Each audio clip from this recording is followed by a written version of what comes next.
জলবায়ু পরিবর্তন সহ নানা কারণে বিপর্যস্ত পরিবেশকে রক্ষায় বৃক্ষরোপণ অত্যন্ত জরুরি।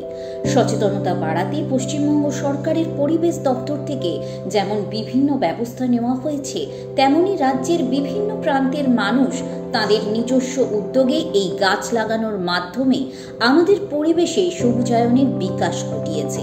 বায়োডাইভার্সিটি বোর্ডের তরফ থেকে তাই সেই সমস্ত বৃক্ষরোপণে উদ্যোগী ও সচেতন মানুষদের বিশেষভাবে সম্মানে ভূষিত করা হলো।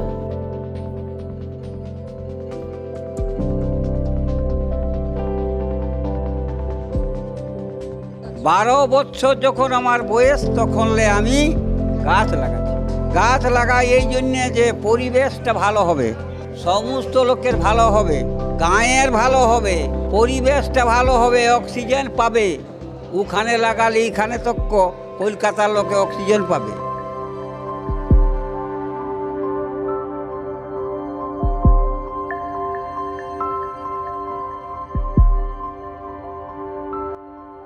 আমি উমাশঙ্কর মণ্ডল, দক্ষিণ 24 পরগনা গোসাউ ব্লক থেকে এই রিপ্রেজেন্টেশনটা করছি।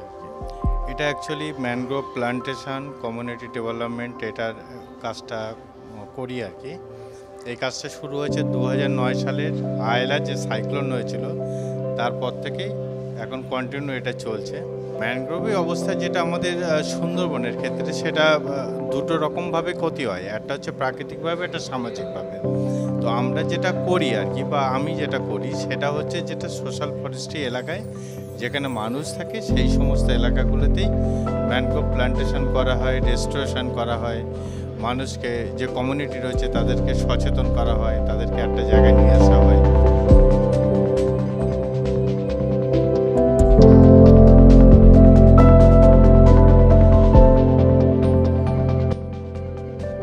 নমস্কার, আমি শ্যামল জানা। আমি কাঁথি পূর্ব মেদিনীপুর জেলা থেকে এসেছি।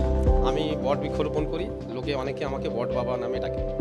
দেখুন, একটি গাছ একটি প্রাণ আমরা প্রত্যেকে স্লোগানে বলি, কিন্তু বাস্তবায়ন করতে আমরা অনেকে সদিচ্ছার অভাবও কিংবা সময়ের অভাবেও করতে পারি না। তো বট গাছ রোপণ করি একটা কারণে, আর দীর্ঘজীবী গাছ। এই বট গাছের যে কাঠ, সেটা না হবে জ্বালানি, না হবে ফার্নিচার।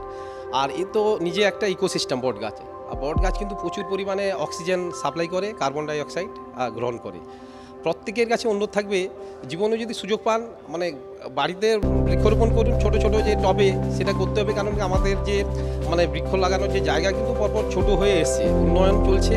উন্নয়নের সাথে সাথে কিন্তু আমাদের যে ভাবনা, এগুলো পরিবর্তন করতে হবে। আর প্রত্যেকে কিন্তু পারলে বৃক্ষরোপণ করুন।